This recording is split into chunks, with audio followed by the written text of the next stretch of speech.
Hey, good morning, everybody. It is a beautiful Thursday out there. Hope that you have a good day. Enjoy the day. The leaves are coming down. The sun is out. So, yeah, it's gorgeous out. All right, we're on Nugget number 434 this morning. Let me start us off with this quote by a guy named John Henry Jowett. Never heard of him.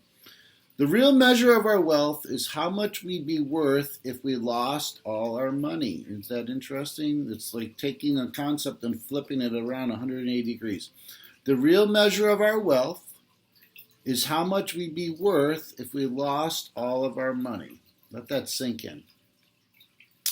An exceedingly wealthy businessman who recently had bypass surgery was asked an interviewer to how much the experience would change his life. He responded that he would spend more money and never, for one example, let any wine that costs less than $100 per bottle pass through his lips. His great insight in his time of crisis was that life is short and must be lived to the fullest. That's not a bad philosophy if one knows how to find a full life. But his definition reflected a faulty foundation based on very short-lived values. And this is the part we need to remember. A mature Christian disciple can recognize the fallacy of temporal pleasure as a life goal. We live for something much more lasting than the cult of earthly empires and personal gain. Real pleasure based on the realities of God's kingdom and our fellowship with Him. This, at least, is our ideal. But if we examine ourselves carefully, we often find a conflict within us, a revulsion toward the businessman's philosophy, but a lifestyle that actually reflects it. Human nature, since the fall, is to build a heaven on earth, to reconstruct Eden. Though we are promised an eternal heaven, we want heaven here too. Isn't that interesting? Can't you see it in the comforts we crave and the prayers we raise?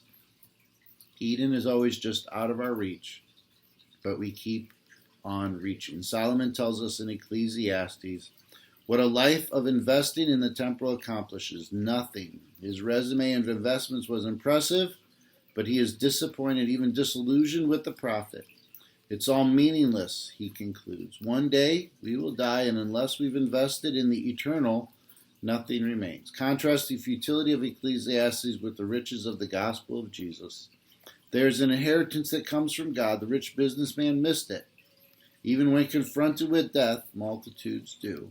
But the eyes of faith, even the riches of the kingdom, but the eyes of faith can see the riches of the kingdom of God. Learn to live for them at all costs. Let me repeat this one line.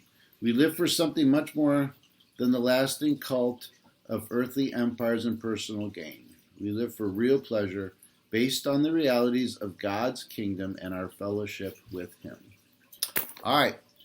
Hope that means something. Take care. God bless. Have a great day. Bye.